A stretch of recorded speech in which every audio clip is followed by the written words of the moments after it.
votre santé. Et on s'intéresse tout de suite à votre santé avec Serge Rafal. Bonjour Serge. Bonjour Cyrielle. Alors avec le passage à l'horaire d'hiver, nous y sommes et avec lui l'arrivée des infections saisonnières, vous souhaitiez Serge nous prodiguer quelques conseils comme toujours pour tenter d'y échapper en stimulant cette fois son immunité par des moyens simples et naturels. Alors qu'est-ce que vous pouvez nous conseiller? Je crois qu'avec moi on est tout oui. Ah oui, c'est bien, naturel. C'est un thème bien entendu d'actualité. Le Covid n'a pas rendu les armes. Non. La grippe arrive probablement plus tôt que prévu. Vous pensez dans combien de temps à peu près? Dans les prochaines semaines, la grippe c'est souvent en fin d'année. L'année dernière, ça a été vraiment très tardif. Et là, il semblerait que l'épidémie soit plus précoce. Les bronchiolites ont commencé à remplir les services de réanimation. Pas que pour les bébés, pas que pour les nouveau-nés nourrissons, même pour les adultes? Bien entendu, le problème s'est posé pour toutes les urgences pendant l'été, à la rentrée. On a peur là maintenant pour l'épidémie de grippe, pour les patients Covid. Donc il y a un problème qui est un problème structurel du nombre de lits de réa. Donc il est très très important d'essayer d'éviter de tomber malade. Voilà. Alors on peut le faire bien évidemment pour les personnes à risque avec le vaccin contre le Covid, pour les personnes concernées. On commence là maintenant, on les cible bien depuis 2-3 ans. Les personnes potentiellement en danger par la grippe, c'est la même population. Et pour les autres, se protéger par des moyens qui sont des moyens, disons, naturels, dont bien sûr une bonne hygiène de vie et la gestion du stress. On s'aperçoit quand il y a des épidémies que les personnes qui sont stressées, pas très bien dans la peau, sont des victimes potentielles à côté des populations dont j'ai parlé, qui sont les populations à risque. Mais j'ai une question, vous m'avez dit que je pouvais en poser une. Évidemment, même deux. Comment savoir si on est à risque? C'est pas simple, il faut vraiment parler à son médecin ciblé ou plutôt un spécialiste. Moi, concrètement, j'ai un déficit en protéine C qui fait que ça favorise les caillots. Il n'est pas énorme. Est-ce que je suis considérée du coup comme personne à risque et je dois faire la 4e dose ou pas? Là, vous ne faites pas, a priori, partie des populations qui sont véritablement les populations à risque.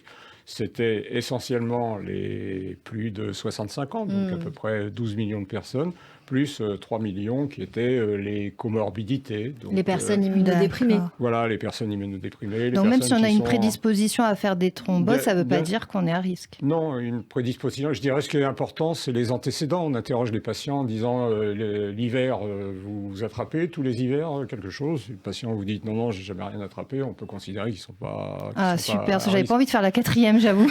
Voilà, Merci, j'ai eu ma réponse. Ça m'arrange.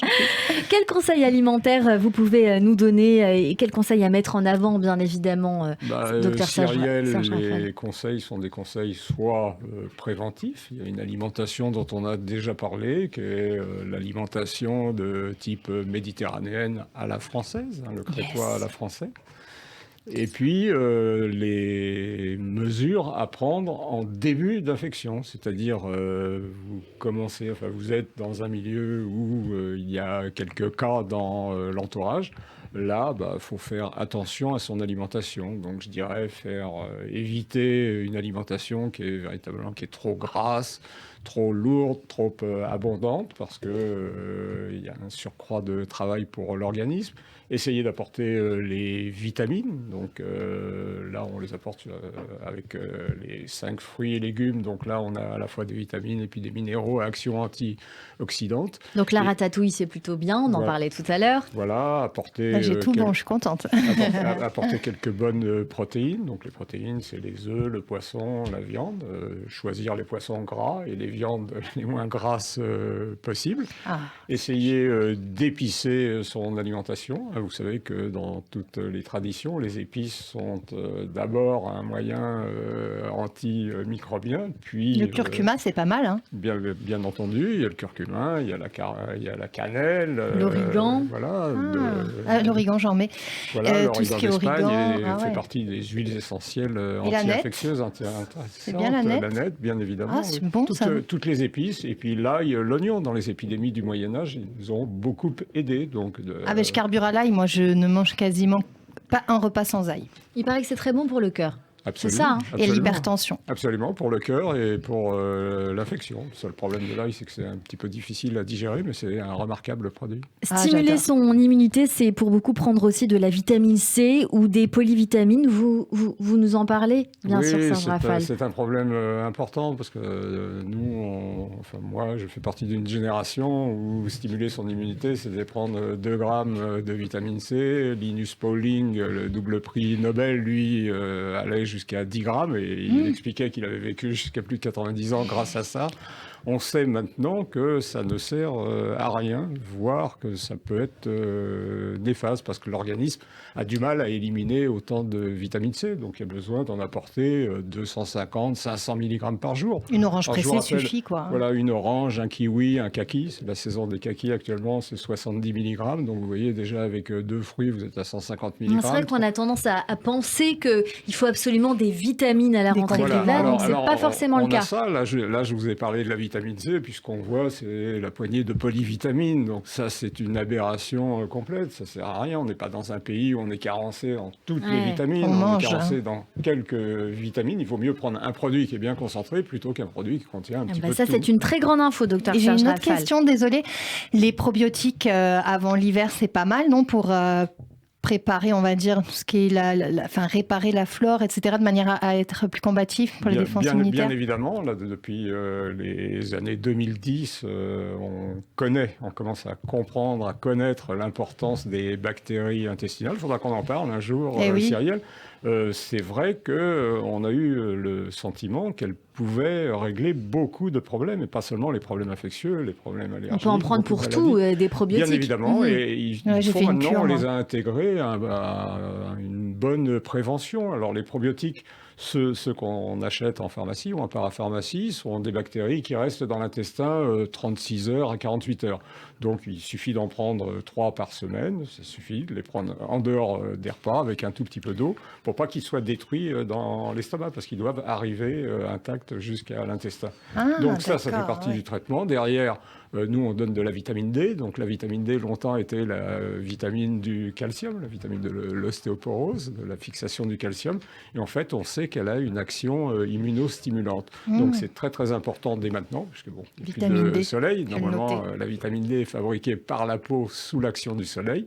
Et il n'y en a pas actuellement, donc vous pouvez prendre soit des doses quotidiennes, quelques gouttes, 2500 unités, les produits du commerce contiennent 300, 400 unités par goutte, soit une ampoule tous les mois, tous les 2 mois. Une grande question, docteur Serge Rafal, puisque je pense que les auditeurs qui nous écoutent sont sensibles à ça. Est-ce que les UV, ça marche ? Non, dans ce cas-là où c'est très déconseillé. Non, les UV sont maintenant complètement à déconseiller.